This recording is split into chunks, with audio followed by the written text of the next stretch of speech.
Dr. Taho Kim wiped sweat from his forehead as he checked the time. It was almost midnight on Nexus Station. His small clinic was quiet now.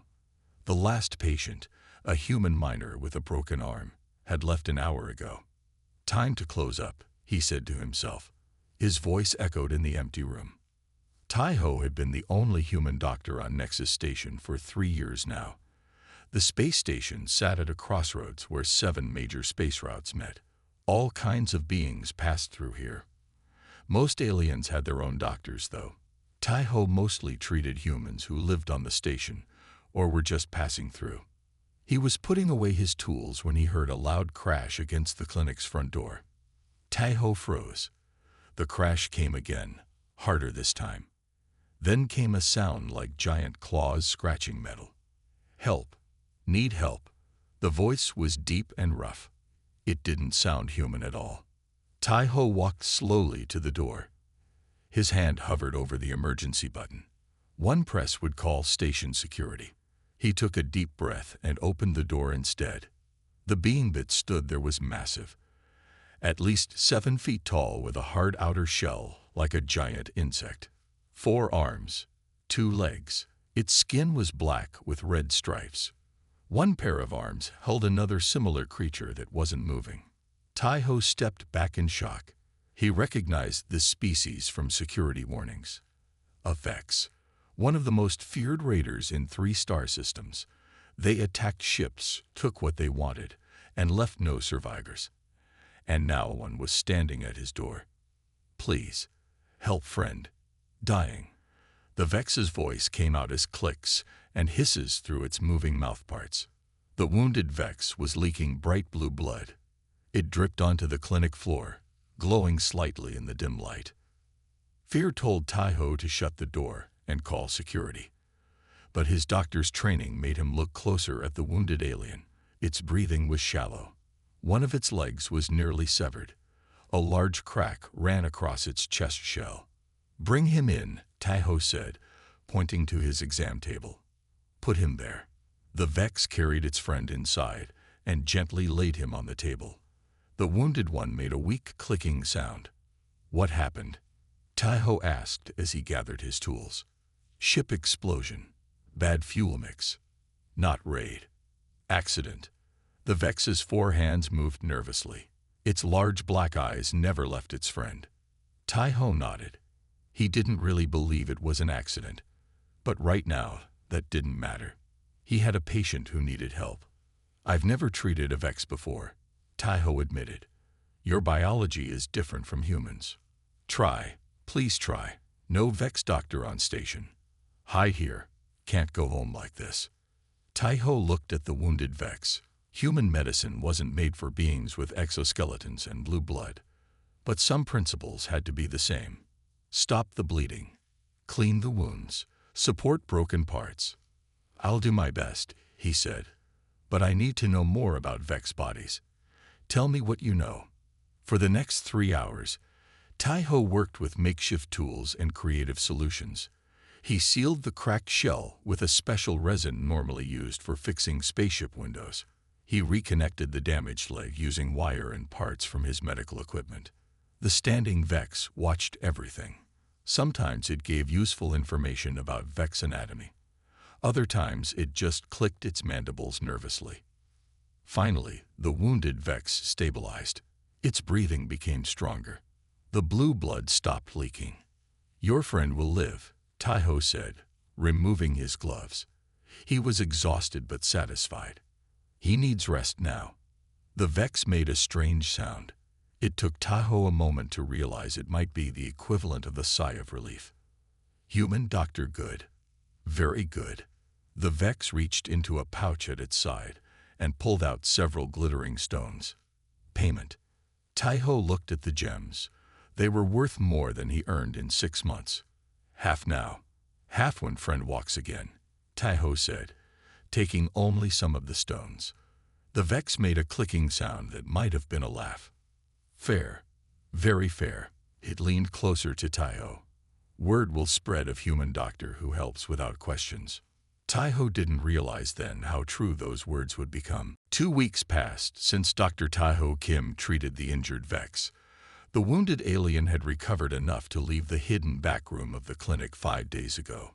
Both Vex vanished in the night without a sound. Taiho expected that would be the end of it. He was wrong. It was late evening when his clinic door chimed. Taiho looked up from his computer, where he was updating patient files. A tall figure stood in the doorway, wrapped in a dark cloak that hid its shape. "We're closed," Taiho called out. "Come back tomorrow." The figure didn't move. Instead, it pulled back its hood. Taiho's breath caught in his throat. The being had gray skin with small spikes along its jawline. Its eyes were pure black. A Krell enforcer. They worked for the biggest crime groups in the sector. "Dr. Kim," the Krell said in a low voice. "I need help." The alien opened its cloak. Its left arm was covered in blistering wounds.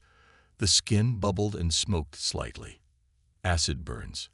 "How do you know my name?" Taiho asked, already reaching for his medical kit. "Word travels," the Krell said simply. Vex Warrior told his captain.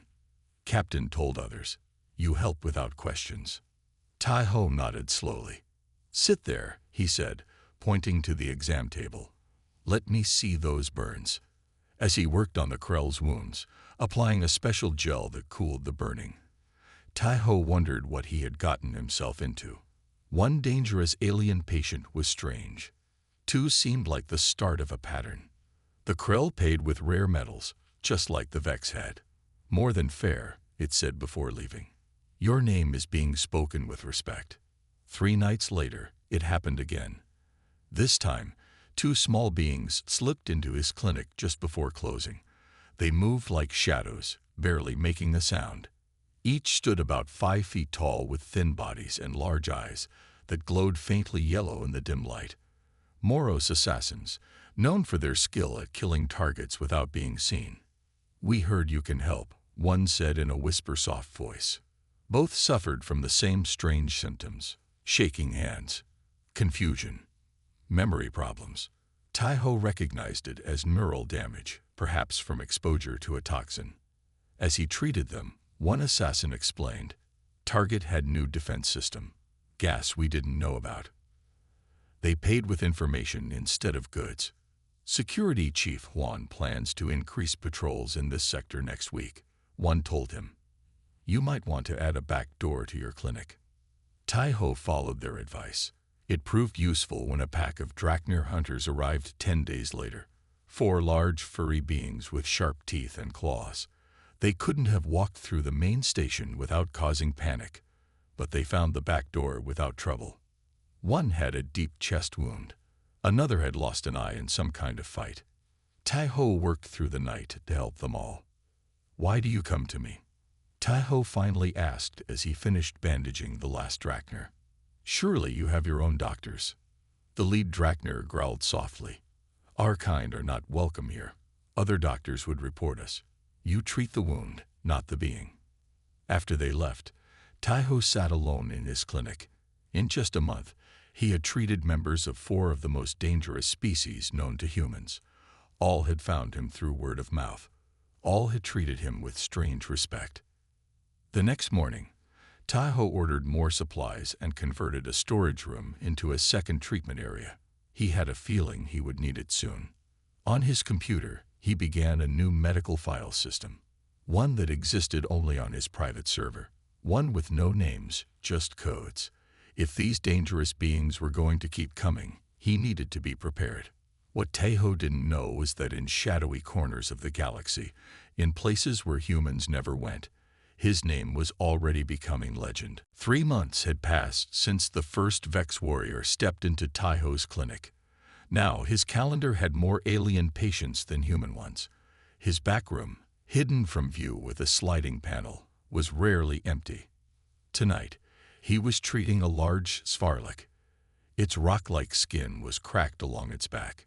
It sat silently as Taiho mixed a special cement to fill the cracks. "Why do all of you come to me?" Taiho asked as he worked. "There must be doctors of your own kind somewhere." The Svarlik's voice rumbled like stones rolling downhill. They have better tools, better medicine, but they lack. It paused, searching for the right word. They lack your touch. My touch. Taiho looked at his own hands. Humans are new to space. Your medicine is simple, but you try new things. You are not afraid, and you are kind. Taiho thought about this as he finished the treatment. He had noticed something similar.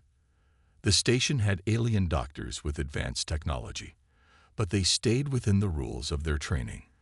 When faced with a different species, they often refused treatment. Taiho couldn't afford such luxury. When a 7-foot insect warrior was bleeding on your table, you had to improvise. The next night, a small blue alien called a Fira came in. Its skin glowed with fever. Taiho had never seen a Fira before, but he could tell it was very sick. "What brings you here?" he asked, scanning the alien with his medical device. "Others said you help. Others said you don't ask how we got hurt. Don't report to security." That was true. Taiho never asked how his patients got their injuries. He didn't want to know if they came from a raid, a fight, or something worse. He just healed them. The Fira had a rare infection. Its body temperature was dangerously high. Taiho cooled it with ice packs while he searched his medical database for answers. Nothing matched.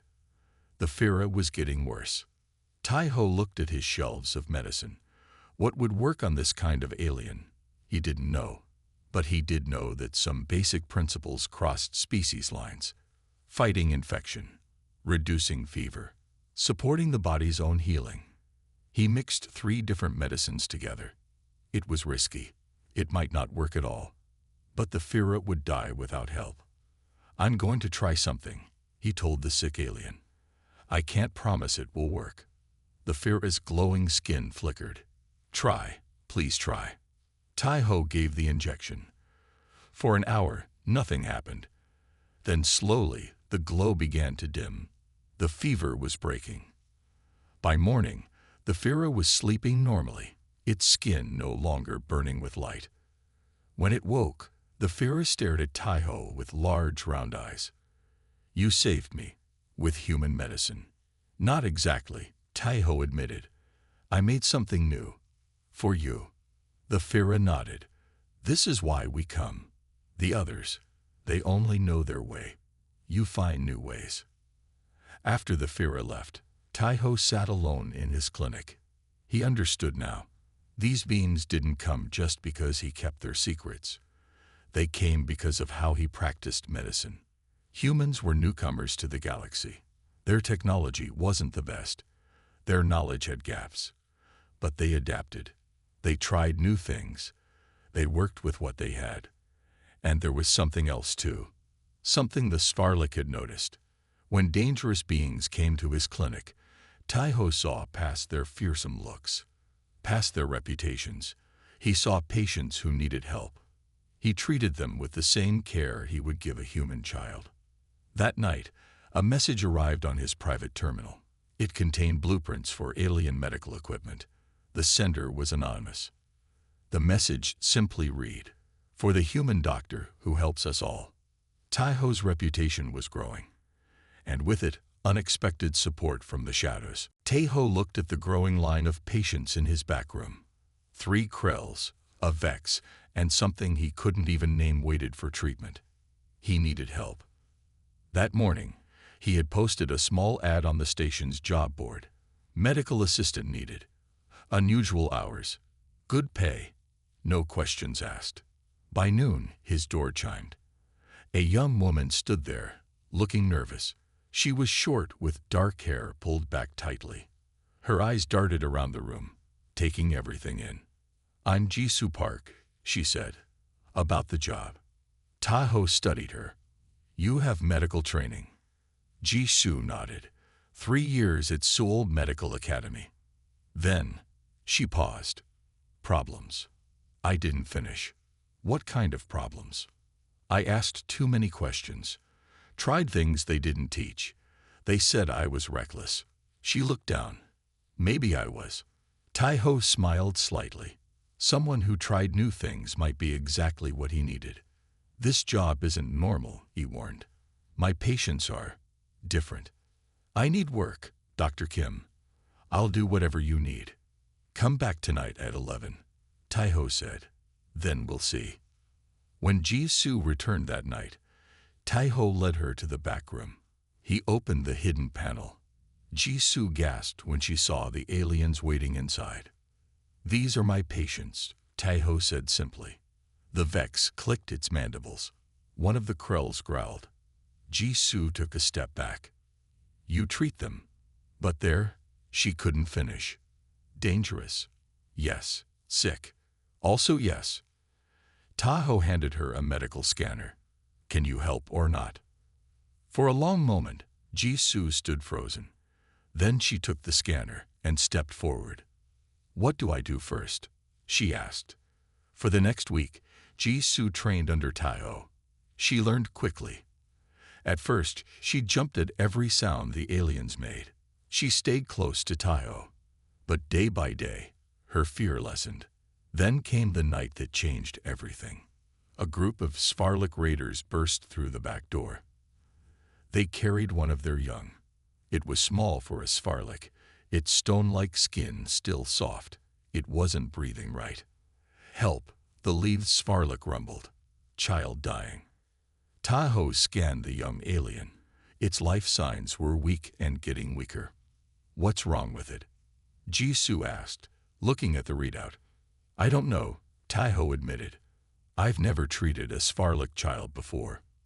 Ji-soo studied the scanner. Then she looked closely at the small alien. Its skin had a faint blue pattern, different from the adults. Its system is different, she said suddenly. Look at these readings. The blood doesn't flow like the adults. It has chambers, like separate hearts. She pointed to spots on the young Svarlik's body. I think they're blocked. The blood can't move properly. The lead Svarlik leaned closer. Yes, young ones have growth chambers. Sometimes they get blocked. Ji-soo looked at Taiho. I have an idea, but it's not in any medical book. Taiho nodded. Do it. Ji-soo mixed a solution of 3 different medicines. Then she injected tiny amounts into specific spots on the young Svarlik's body. For several minutes, nothing happened. Then the young alien gasped. Its breathing became stronger. The blue pattern on its skin began to glow faintly. The chambers are opening, Ji-soo said, watching the scanner. The blood is flowing again. The Svarlik leader made a rumbling sound deep in its chest. It reached out one rocky hand and placed it gently on Ji-soo's shoulder. You saved my child, it said. You have the seeing inside gift. After the Svarliks left, Taiho looked at his new assistant with new respect. How did you know what to do? He asked. Ji-soo shrugged. I just saw how it worked, like I could see inside it. The next day, a small package arrived for Ji-soo. Inside was a knife that seemed to glow faintly in the dark. A note said simply, for the human healer with the seeing gift. It was the first of many strange gifts Ji-soo would receive. Commander Hwan stood at his security station, frowning at the screens in front of him. Something strange was happening on Nexus Station, and he didn't like it. Play the footage again, he ordered. His officer tapped the screen. The video showed a dark corner of the station at night. For a few seconds, nothing happened. Then a shadow moved. Something large passed by the camera. The image blurred, then cleared. Whatever had been there was gone. That was a Draknir, Hwan said firmly. I'm sure of it. His officer looked nervous. Sir, Draknir haven't been allowed on Nexus for years. Not since the trade hall incident. Exactly. Hwan tapped another screen. Yet we've had 6 similar sightings in the past month, all in the same sector, all near the Human Medical District. Hwan had been security chief on Nexus Station for 12 years. He knew when something was wrong. Dangerous species were somehow getting onto his station. They moved in secret. They stayed briefly. Then they left, all without official record. I want extra patrols in Sector 7, he ordered, "and I want surveillance on every clinic in that area." The next day, Juan personally oversaw the installation of new camera systems near Dr. Kim's clinic. No one had connected the strange sightings to the human doctor yet, but Juan had noticed that the timing matched when the doctor expanded his practice. "This camera covers the main entrance," the tech explained, "and this one watches the back alley." Juan nodded. "Good. Send the feed directly to my office." 2 nights later, Juan stared at his screen in disbelief. The camera near Dr. Kim's clinic showed nothing but static. The back alley camera was completely dark. He called the tech team. "The new cameras in Sector 7 are down. Fix them." They installed new cameras the next day. By morning, those cameras also showed nothing but static. Angry now, Juan decided on a different approach. He assigned 2 officers to watch Dr. Kim's clinic in person. They would hide nearby and report any unusual visitors. The officers returned with nothing to report. "Just normal patients, sir. Humans with common problems. Nothing strange at all." Juan didn't believe it. He went himself the following night, hiding in a maintenance shaft across from the clinic. For hours, he saw nothing unusual. Then, just after midnight, something odd happened. The lights in the corridor flickered. For a brief moment, the air seemed to shimmer. Juan blinked, and in that instant, he thought he saw several large figures moving toward the clinic's back entrance. When he looked again, the corridor was empty. The next morning, Juan called an emergency meeting with station management. "Something is happening in the human medical district," he insisted. "Dangerous species are entering the station illegally." The station manager looked skeptical. "Do you have proof, Commander?" Juan had to admit he didn't. Every piece of evidence disappeared or malfunctioned. It was as if something was protecting the clinic. "I need authorization for a direct inspection," Juan said. "I want to search Dr. Kim's clinic myself." The manager frowned. "Dr. Kim has a perfect record. His clinic serves our human population well. Without solid evidence, I can't authorize a search." Frustrated, Juan returned to his office. On his desk was a small package. Inside, he found a strange stone that seemed to whisper when he held it. With it was a note. "The human doctor helps those who need help. This is not your concern." The note wasn't signed, but the message was clear. That night, Juan ordered the patrols away from Sector 7. He turned off the remaining cameras. Whatever was happening at Dr. Kim's clinic, powerful forces were protecting it. Some battles, Juan decided, weren't worth fighting. At least not yet. But he would keep watching and waiting for proof that couldn't be denied. Commander Juan stood at his security station, frowning at the screens in front of him. Something strange was happening on Nexus Station, and he didn't like it. "Play the footage again," he ordered. His officer tapped the screen. The video showed a dark corner of the station at night. For a few seconds, nothing happened. Then a shadow moved. Something large passed by the camera. The image blurred, then cleared. Whatever had been there was gone. "That was a Drachnir," Juan said firmly. "I'm sure of it." His officer looked nervous. "Sir, Drachnir haven't been allowed on Nexus for years." "Not since the trade hall incident." "Exactly." Juan tapped another screen. "Yet we've had 6 similar sightings in the past month, all in the same sector, all near the human medical district." Juan had been security chief on Nexus Station for 12 years. He knew when something was wrong. Dangerous species were somehow getting onto his station. They moved in secret. They stayed briefly. Then they left, all without official record. "I want extra patrols in Sector 7, he ordered, "and I want surveillance on every clinic in that area." The next day, Juan personally oversaw the installation of new camera systems near Dr. Kim's clinic. No one had connected the strange sightings to the human doctor yet, but Juan had noticed that the timing matched when the doctor expanded his practice. "This camera covers the main entrance," the tech explained, "and this one watches the back alley." Juan nodded. Good. Send the feed directly to my office. 2 nights later, Juan stared at his screen in disbelief. The camera near Dr. Kim's clinic showed nothing but static. The back alley camera was completely dark. He called the tech team. The new cameras in Sector 7 are down. Fix them. They installed new cameras the next day. By morning, those cameras also showed nothing but static. Angry now, Juan decided on a different approach. He assigned 2 officers to watch Dr. Kim's clinic in person. They would hide nearby and report any unusual visitors. The officers returned with nothing to report. Just normal patients, sir. Humans with common problems. Nothing strange at all. Juan didn't believe it. He went himself the following night, hiding in a maintenance shaft across from the clinic. For hours, he saw nothing unusual. Then, just after midnight, something odd happened. The lights in the corridor flickered. For a brief moment, the air seemed to shimmer. Juan blinked, and in that instant, he thought he saw several large figures moving toward the clinic's back entrance. When he looked again, the corridor was empty. The next morning, Juan called an emergency meeting with station management. Something is happening in the human medical district, he insisted. Dangerous species are entering the station illegally. The station manager looked skeptical. Do you have proof, Commander?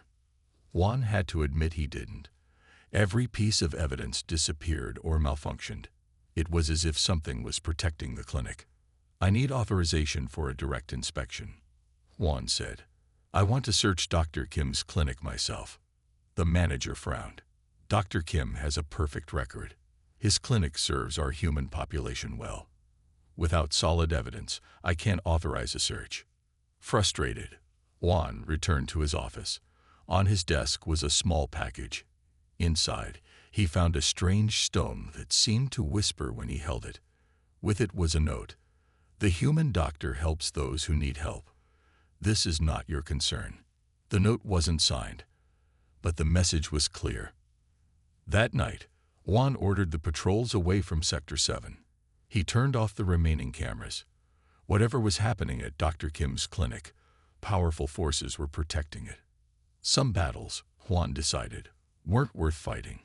At least not yet. But he would keep watching, and waiting for proof that couldn't be denied. After saving Ambassador Lee, Tahoe's life changed. The ambassador recovered fully and left the station without ever knowing the true source of his cure. But he made sure Tahoe received a large payment and official thanks from Earth government. Tahoe used the money to expand his clinic, but not in the way most expected. Are you sure about this? Jisoo asked as they stood in the dark, empty maintenance tunnels beneath Sector 7. The tunnels were old and dusty. No one had used them for years. Unsure, Tahoe said. Our clinic is too small now, and too visible. The number of alien patients had doubled after the ambassador incident. Word had spread that the human doctor had special knowledge and treatments not available elsewhere. More dangerous beings sought his help each night. For 2 weeks, Tahoe and Jisoo worked in secret. They cleaned the abandoned tunnels. They installed lights and medical equipment. They created separate rooms for different species. We need to be careful, Tahoe told Jisoo. Commander Juan is still watching us. Jisoo nodded. She had noticed security patrols near their clinic more often lately. On the night they finished the hidden clinic, their first patient arrived. It was a Svarlik elder, its stone skin cracked with age. The doctor who helps all, it rumbled, looking around the new space. Your den grows larger. Before they could begin treatment, the back entrance opened again. A Vex warrior entered, carrying a smaller Vex with a broken limb. The Svarlik and Vex saw each other. The air grew tense. These species had been enemies for generations. Svarlik, the Vex clicked its mandibles angrily. Vex scum, the Svarlik growled. Tahoe stepped between them. This is a place of healing, he said firmly. All who come here are patients first. Nothing else matters here. For a long moment, no one moved. Then slowly the Svarlik stepped back. The Vex lowered its head slightly. "The human doctor speaks truth," the Svarlik admitted. "Old wars have no place in a healing den." That night set the pattern for what followed. The hidden clinic became a neutral ground. Species that had fought for centuries found themselves waiting side by side for treatment. At first, they ignored each other. Then, slowly, things began to change. A Moros assassin shared a rare pain-killing herb with a suffering Krell enforcer. A Draknir hunter spoke quietly with a Vex warrior about hunting techniques. A Farah trader offered valuable information to a Svarlik elder about safe travel routes. "Something strange is happening," Jisoo said to Tahoe one night as they watched their waiting room. "They're not just tolerating each other. They're talking." Tahoe nodded. "They all have something in common now. They all owe their lives to human medicine." As weeks passed, the hidden clinic grew busier. Tahoe and Jisoo worked long hours.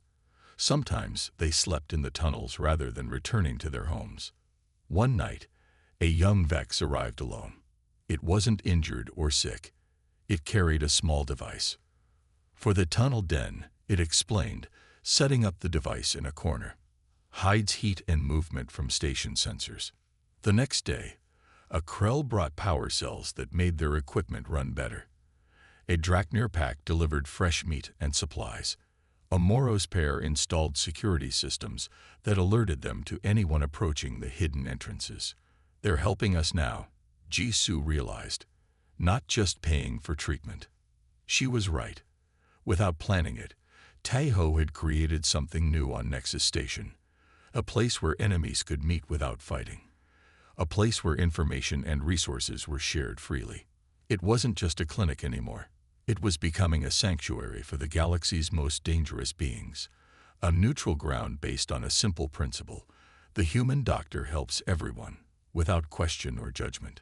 And the beings who came there began to follow his example. The alarms woke everyone on Nexus Station. Red lights flashed in every corridor. The emergency system blared warnings in 12 different languages. "Attention all residents, hostile ships approaching. This is not a drill. Proceed to safety zones immediately." Tahoe and Jisoo were treating a young Farah when the alarm started. They rushed to the communication screen in their hidden clinic. The news was bad.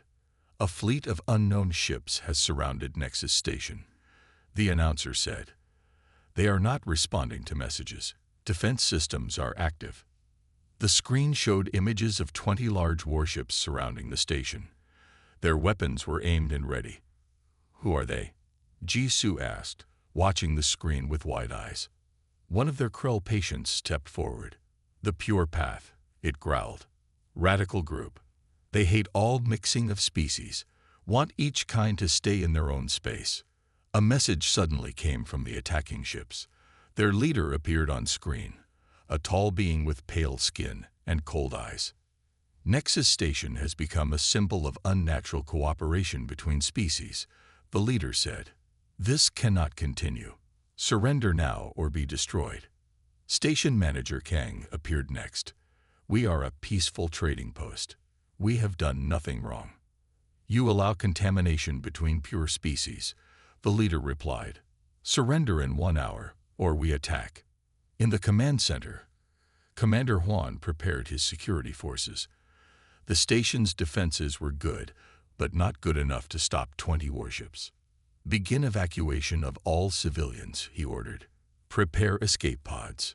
Back in the hidden clinic, Tahoe's patients were talking urgently in small groups. The Vex clicked their mandibles nervously. The Svarliks rumbled in their deep voices. The Moros whispered to each other. Then, one by one, they began to leave. "Where are they going?" Jisoo asked, watching them hurry out through the secret exits. "I don't know," Tahoe admitted, "but I think we should prepare for more injured soon." They were right to prepare. Within 30 minutes, the attack began.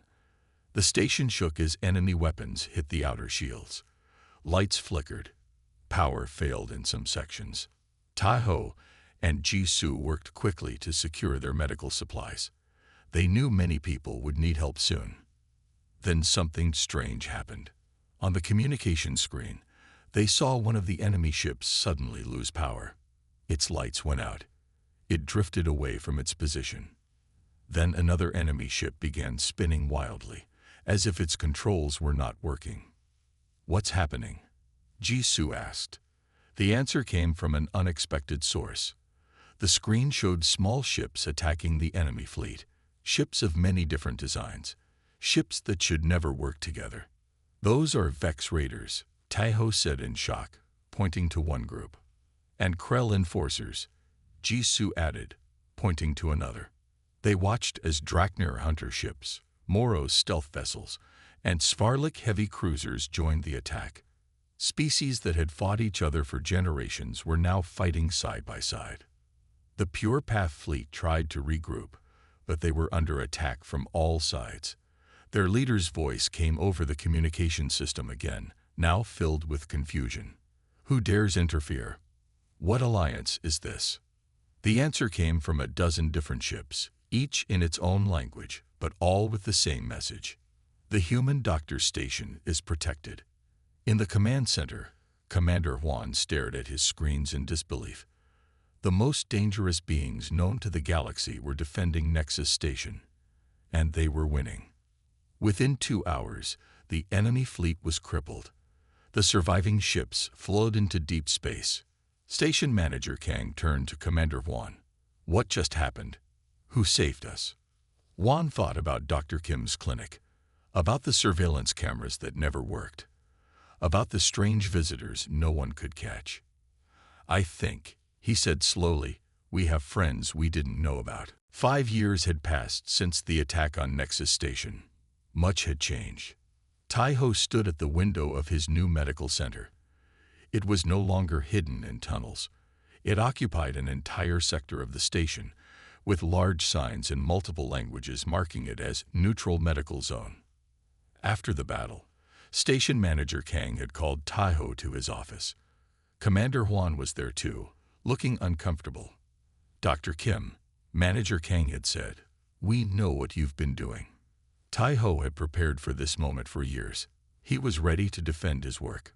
But instead of punishment, Manager Kang had offered him something unexpected: official recognition. "Whatever you created in your clinic saved this station," he had explained. "We want to support it. Openly."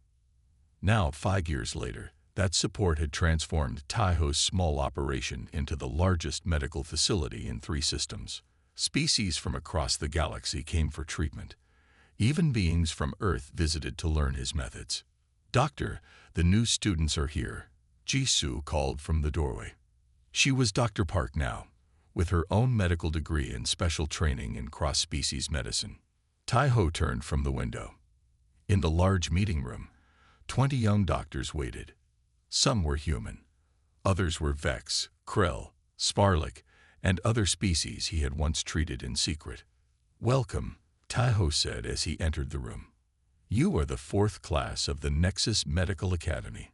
The young doctors looked at him with respect.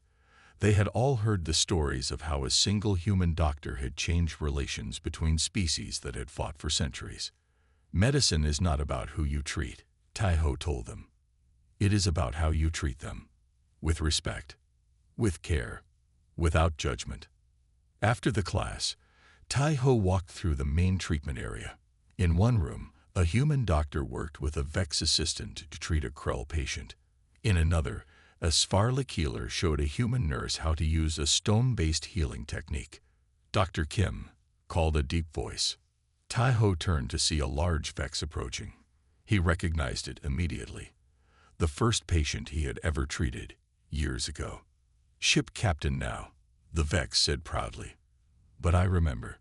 You saved my friend when no one else would help." The Vex handed him a small box. Inside was a piece of metal shaped like a 6-pointed star. "Mark of Peace," the Vex explained.